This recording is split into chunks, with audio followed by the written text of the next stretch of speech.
సవాలు ఆయన కాదు, మామూలుగా చిన్న స్థాయిలో ఉండే వాళ్ళైనా ఆయన మీద సవాలు వేస్తారు. ఎందుకంటే జరిగిందంతా అవకతవకలు.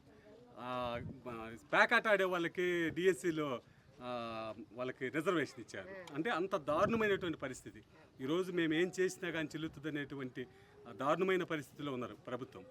మరి కొన్ని వేల ఉద్యోగాలు కల్పించామని చెప్తున్నారు కదా. ఉద్యోగాలు ఇప్పుడు జగన్ ఎన్ని కల్పించాడు, కొన్ని లక్షల ఉద్యోగాలు ఆయన సృష్టించి ఇచ్చాడు. సచివాలయ ఉద్యోగాలు కానీ మిగిలినటువంటి ఉద్యోగాలు కానీ వీళ్ళు ఇచ్చింది ఏముంది? నిన్న 1600 1700 వేసుకొని మేము వేల ఉద్యోగాలు వేసినామని చెప్పి వాళ్ళు చెప్పుకుంటున్నారు అంతే. మరి డెవలప్మెంట్ అది ఎలా ఉంది సార్? ఇప్పుడున్న ప్రభుత్వం డెవలప్మెంట్ చేసింది అంటున్నారు. డెవలప్మెంట్ ఉంటే ఈరోజు కనిపిస్తూ ఉంది కదా, ఎక్కడ వర్షాలు లేవు, లేకపోతే ఎక్కడ చేసింది ఏం లేదు. కాకపోతే రోడ్ల గుంతలు పూడ్చుకోవటము, మేము డెవలప్ చేసినామని చెప్పుకోవటము. పోర్టులు ఉంటే పోర్టులు ప్రైవేట్ పరం చేయటానికి చూస్తున్నారు. ఇక్కడ మెడికల్ కాలేజీలు ఉంటే వాటిని ప్రైవేట్ పరం చేయాలని చూస్తున్నారు. అమరావతి ఉంటే అమరావతి కింద చేస్తూ ఉన్నారు. కొన్ని లక్షల కోట్లు ఖర్చు పెడుతున్నారే కానీ ఎటువంటి పరిస్థితుల్లో అది ఈరోజు కాదు, ఎప్పటికీ నెరవేరనేటువంటి అంటే అమరావతి. ఎందుకంటే అక్కడ ఎప్పటికీ నిర్మాణం జరగదు. అది చెప్పుకోవటానికి, వ్యాపారం చేసుకోవటానికి మాత్రమే చంద్రబాబు నాయుడు గారు ఈరోజు ఆ కార్యక్రమాన్ని చేపడతా ఉన్నారు. మరి అనిత గారు, మేము చదువుకునే రోజుల్లో ఉద్యోగాలు చెంతకు మేము వెళ్ళేవారు, ఇప్పుడు మీ చెంతకే ఉద్యోగాలు వస్తున్నాయని చెప్తున్నారు. ఆమె ఉద్యోగమే ఆమె కరెక్ట్ కాదు. ఎందుకంటే ఆమెకంటూ ఒక పోలీసు వ్యవస్థ మొత్తాన్ని నిర్వీర్యం చేశారు. ఈరోజు తన తెలుగుదేశం పార్టీ కోసం ఆడుకుంటున్నారా మొత్తాన్ని. కాబట్టి అలాంటి మినిస్టర్ అసలు ఉండకూడదు. ఆమె రాజీనామా చేయాలి. ఎందుకంటే డిఎస్సీలో జరిగిన అవకతవకలకు బాధ్యత వస్తూ లోకేష్ గారు రాజీనామా చేయాలి, ఆమె కూడా రాజీనామా చేయాలి. ఈరోజు మహిళ మీద జరుగుతున్నటువంటి అత్యాచారాలు కావచ్చు, మహిళ మీద జరుగుతున్న ఘోరమైనటువంటి పరిస్థితులు ఉన్నాయి రాష్ట్రంలో వాస్తవంగా. మరి ఈరోజు భోగాపురం ఎయిర్పోర్టు అతి ఘనంగా ఓపెనింగ్ అయింది కదా సార్, దాని గురించి ఏమంటారు? భోగాపురం ఎయిర్పోర్ట్ చేసిందంతా రాజశేఖర రెడ్డి గారు శంకుస్థాపన చేస్తే జగన్ గారు దానికి అన్ని రకాల భూములకు ఇవ్వటం కానీ, వాటికి అమౌంట్ను కేటాయించడం కానీ, దాని నిర్మాణానికి ఖర్చు కానీ మొత్తము జగన్ చేసిందే. కానీ చంద్రబాబు నాయుడు ఈరోజు ఓపెనింగ్ చేసుకుంటున్నాడు. మోడీని తీసుకొచ్చుకొని అంటే కలిసి ఉన్నారు కాబట్టి మేము పెద్ద గొప్పగా దాన్ని అంటే చంద్రబాబు నాయుడు గారు ఏదైనా కూడా గొప్పగానే చెప్పుకోగలరు అనే దానికి ఇదొక ఉదాహరణ. కుప్పం ఎయిర్పోర్ట్ కడతారంటున్నారు కదా, చాలా రోజుల నుంచి కట్టాడు, ఎప్పటి నుంచో మామూలుగా చేస్తున్నాడు.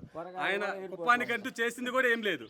జగన్మోహన్ రెడ్డి టైంలోనే కుప్పానికి కొంత నిధులు కేటాయించడం కానీ, మంచి నీటిని ఇవ్వటం కానీ అన్ని జరిగిందే కానీ చంద్రబాబు నాయుడు గారు అంటూ తన నియోజకవర్గానికి కూడా ఏమి చేసింది లేదు. మరి ఇప్పుడు వర్షాలు అవి ఎలా కురుస్తున్నాయి? చాలా బాగా కురుస్తున్నాయి. ఎందుకంటే వరదలు ఎక్కడంటే అక్కడ వరదలు, పక్క రాష్ట్రంలో చక్కగా వర్షాలు కురుస్తున్నాయి, అన్నీ ఉన్నాయి. ఇక్కడ వరదలు లేవు, రైతులు బాగుపడేది లేదు. ఈ 5 సంవత్సరాలు ఇంతే సంగతులు. మరి జగన్మోహన్ రెడ్డి గారు నెక్స్ట్ మేము రానివ్వు అని చెప్పి ఒక్క సీటుకే పరిమితం చేస్తామని పవన్ కళ్యాణ్ గారు అంటారు. అదే రివర్స్ అయితే అదే కరెక్ట్, ఆయన చెప్పిందే కరెక్ట్. ఆ పవన్ కళ్యాణ్ ఆయన కూడా పవన్ కళ్యాణ్ చాలా సీట్లు గెలిచిండు. అదే వీళ్ళ పుణ్యాన ఈవీఎల్ పుణ్యాన గెలిచాడు ఆయన. లేకపోతే ఒక్క సీటు కూడా రాదు. 2 స్థానాల్లో నిలబడి డిపాజిట్ రాకపోయిన వ్యక్తిని ఈరోజు ఉప ముఖ్యమంత్రి అయ్యిండు వాస్తవంగా. మరి ముఖ్యమంత్రి అసలు కానివ్వం అంటున్నారు కదా. సరే, ఆయన ఎవరు? ప్రజల్లో తిరుగుబాటు వస్తే ఈరోజు పొగాకు రైతులు కానీ, మామూలుగా ఉన్నటువంటి రైతులు కానీ ఏ పరిస్థితుల్లో ఎక్కడ కూడా హ్యాపీగా లేరు. తర్వాత వాళ్ళు అసలు ఎంత ఇబ్బందులు పడుతున్నారు అనేది ఆ ఇబ్బందులు కూడా గవర్నమెంట్ గమనించడం లేదు. అంతా చాలా బాగుంది అని చెప్పి ప్రచారం చేసుకుంటున్నారు, అన్ని చోట్ల ప్రచారాలు చేసుకుంటున్నారు కానీ ఏమీ జరగటం లేదు. మరి ఇంత మంచి ప్రభుత్వాన్ని అందరూ మీరే కదా ఓట్లేసి గెలిపించారు, మరి అందరం వేసాము. ఏం జరిగిందో మీకు తెలుసు, మీడియాకు తెలుసు. దేశవ్యాప్తంగా అన్ని మీడియాలు ఎంత ప్రయత్నం చేసినా కానీ వాళ్ళు ఏం చేశారు, ముందుగానే వాటి ఈవీఎంలు కానీ వాటంటిని ఈవీఎం కార్డులు కానీ తగలబెట్టడం చేయటం ముందే చేశారు. అవన్నీ అందరికీ తెలుసు. గెలిచినామని వాళ్ళు గొప్పలు చెప్పుకుంటారు. అయితే ఒకటి, ఎలా గెలిచినట్టే కాబట్టి మనం ఏమీ చేయటానికి లేదు.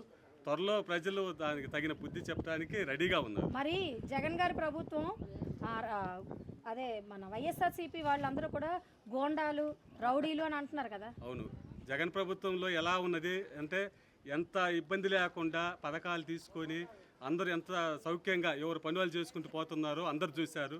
ఈరోజు జరుగుతున్నటువంటి ప్రతి కార్యక్రమం కూడా ఎక్కడ వైఎస్ఆర్ కాంగ్రెస్ పార్టీ అభ్యర్థుల మీద కానీ, చిన్న స్థాయి నాయకుల మీద కానీ అందరి మీద కూడా వాళ్ళు చేస్తున్నటువంటి అరాచకాలు త్వరలో రేపు జగన్ మరలా వస్తే వీళ్ళు ఎవరు ఎక్కడ బయటపడతారో అందరికీ తెలుస్తుంది.